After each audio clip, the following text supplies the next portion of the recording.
کے 15ویں پارے کی تفسیر کا خلاصہ پیش کیا جا رہا ہے۔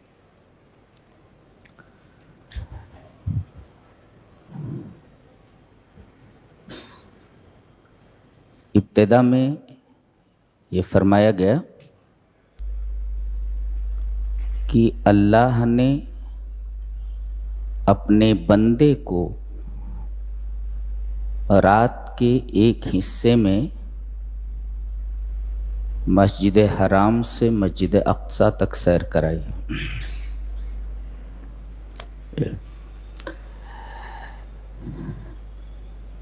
اس میں ایک بات انتہائی عجیب ہے کہ مکہ سے آپ بیت المقدس آئے۔ مکہ سے بیت المقدس کا جو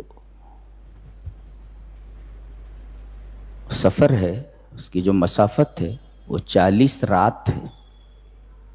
40 رات، جسے رات کے ایک قلیل حصے میں طے کرا دیا گیا۔ اسرا بنبیہ بجزء قلیل من اللیل، رات کے ایک معمولی حصے میں یہ فاصلہ طے کرا دیا گیا۔ عقل اس کو تسلیم نہیں کرتی کہ 40 دن کا فاصلہ چند منٹوں میں کرا دیا جائے۔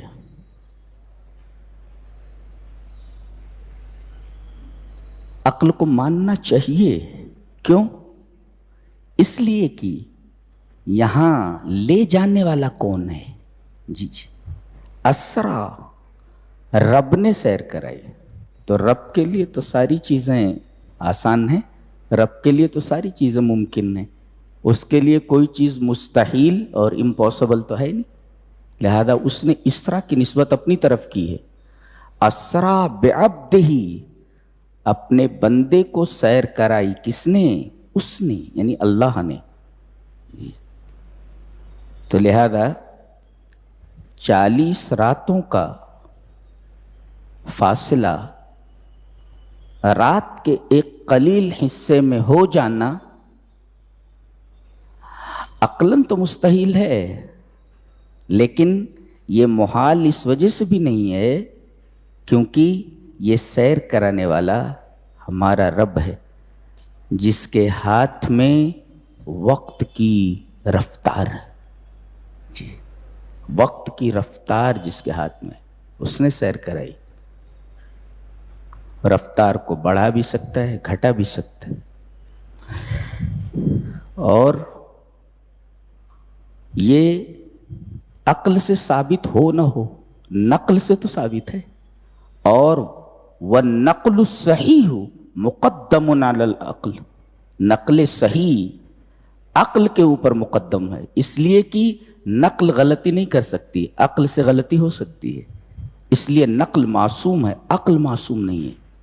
لہذا جب یہ ایسی ذریعے سے ثابت ہے جو معصوم ہے، تو اس کو مان لینے میں کوئی استحالہ نہیں ہے، کوئی امپاسبلٹی نہیں ہے۔ جی، ایک بات تو یہ معلوم، بجزء قلیل من اللیل، رات کے ایک معمولی حصے میں۔ کہاں سے؟ مکہ سے بیت المقدس، بیت المقدس سے سدرۃ المنتہا، سدرۃ المنتہا سے پھر بیت المقدس، پھر بیت المقدس سے مکہ۔ رات کے ایک معمولی حصے میں اتنا لمبا سفر کرا دیا گیا۔ ایک نقطہ اور، اسرا کے ساتھ جو حرف آیا ہے بے عبدہ، بے، الباء للالصاق، بے جو ہوتا ہے وہ الصاق کے لیے آتا ہے، الصاق یعنی ملنا۔ جیسے حدیث میں ہے کہ جب نماز میں لوگ کھڑے ہوں تو ایک ساتھی کو اپنے دوسرے ساتھی کے قدم سے قدم ملا لینا چاہیے۔ وہاں یلزقو ہے، جو یلصقو کے معنی میں سے ملا دینا ہے، ملا دینا ہے، اس کو الصاق کہتے ہیں۔ نکتہ یہ ہے کہ اس پورے سفر میں آپ مکمل ہماری نگرانی میں رہے ہیں. جی مکمل یہ سفر ہماری نگرانی میں ہوا ہے بائے الساق. اور بائے الساق کا ایک مفاد یہ بھی ہے کہ ہماری معیت خاصہ آپ کے ساتھ رہی ہے. جی ہمارا علم آپ کے ساتھ رہا ہے اور ہماری قدرت آپ کے ساتھ رہی ہے. جی اور جہاں اللہ کا علم اور اس کی قدرت ایک ساتھ ہو جائے وہاں کوئی چیز مستحیل نہیں ہوتی.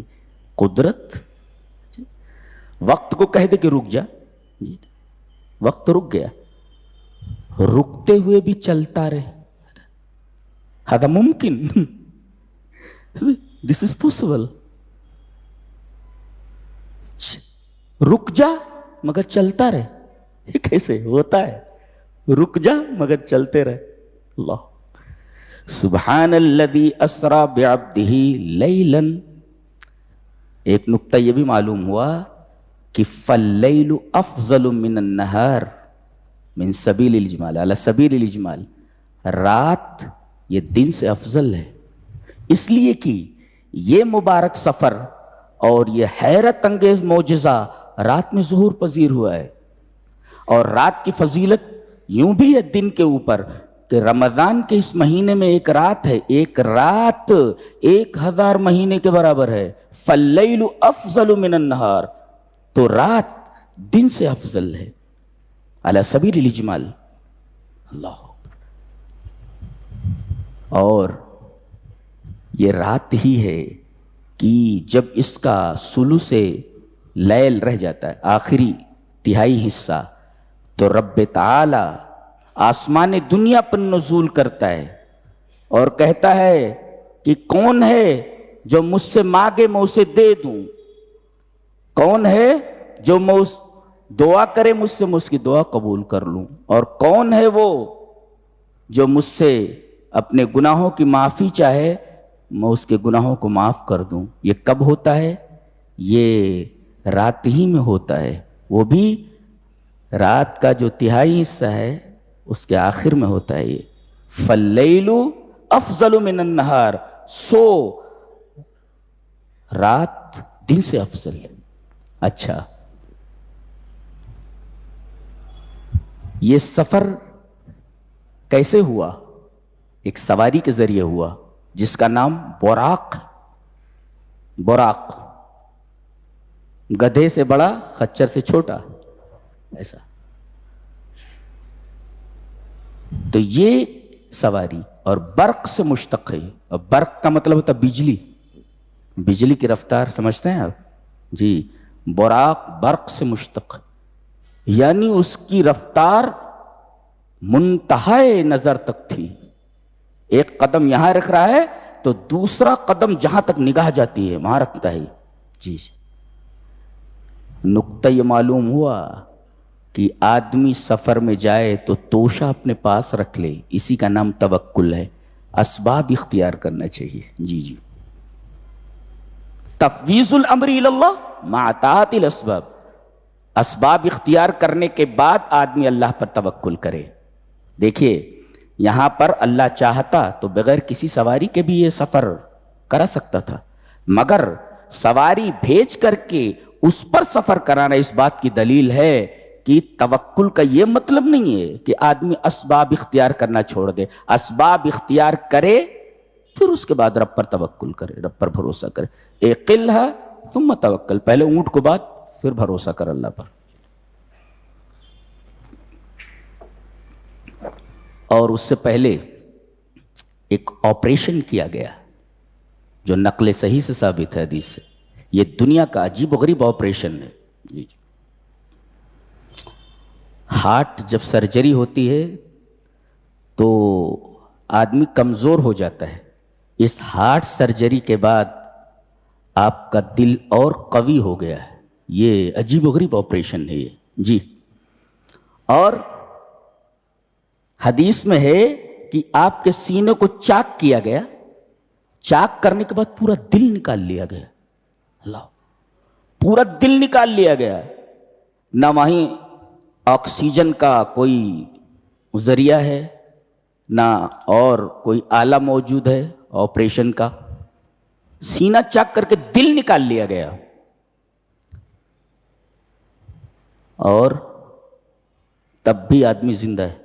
دل نکالے جانے کے بعد بھی، دل کو مکمل نکال لیے جانے کے بعد دل کی دھڑکن تو ہے ہی نہیں وہاں، آدمی زندہ کیسے ہے؟ یہ بھی عقل نہیں مانتی، مگر چونکہ یہ آپریشن اللہ تبارک و تعالیٰ کی نگرانی میں ہوا ہے سو ممکن ہے. دس از پاسبل جی. اور دل کو نکال کر کے سونے کے تشت میں رکھا گیا. تستم من ذہب، سونے کے تشت میں. سونا ہی کیوں؟ شیشے کے تھال میں کیوں نہیں؟ لأن الذهب اثقل الجواہر. میں نے علامہ جلال الدین سیوطی رحمہ اللہ کی ایک بک پڑھی، الآیۃ الکبریٰ فی شرح قصۃ الاسراء. معراج ہی کے اوپر پوری کتاب ہے ان کی، عربی میں ہے. الآیۃ الکبریٰ فی شرح قصۃ الاسراء. انہوں نے اس سوال کا جواب دیا ہے کہ نبی کریم صلی اللہ علیہ وسلم کے دل کو سونے کے تشت میں کیوں رکھا گیا؟ کیوں؟ لأن الذهب اثقل الجواہر. اس لیے کہ سونا یہ سب سے ہیوی، سب سے اثقل، ثقیل یہ میٹل ہے. یعنی the gold is heavier than other metals. جی یہ سونا جو ہوتا ہے یہ دیگر میٹلز دھاتوں کے مقابلے میں سب سے زیادہ ثقیل ہوتا ہے. اور ایک نکتہ اور کہ اللہ کے رسول صلی اللہ علیہ وسلم نے فرمایا کہ مومن کی مثال سونے کی سی ہے کہ اگر اسے بھٹی میں ڈال دیا جائے، کتنا بھی تپایا جائے اس کا رنگ نہیں بدلتا، اور کتنا بھی تپایا جائے اس کے وزن میں کمی نہیں آتی ہے. کیا بات ہے! اسی وجہ سے اللہ تبارک و تعالیٰ نے سونے کو عام نہیں کیا ہے کہ کوئی آدمی سونے کا محل بنا سکے. لا لا لا لا لا، مکمل ایک ایک چیز سونے کے ہو، ایسا نہیں ہوتا. اللہ نے فرمایا ہماری جنت میں آؤ، پورا پورا محل سونے کا دیتے ہیں جی. لِأَنَّهَا أَثْقَلُ الْجَوَاهِرِ. آپ کے دل کو نکال کر کے سونے کے تشت میں رکھا گیا کیونکہ سونا دیگر میٹلز کے مقابلے میں، دیگر جواہر کے مقابلے میں ہیوی ہے، ثقیل ہے. اور زمزم کے پانی سے دھلا گیا. پتہ یہ چلا ماء زمزم ماء مبارک، مائے زمزم مبارک پانی ہے جی. اس میں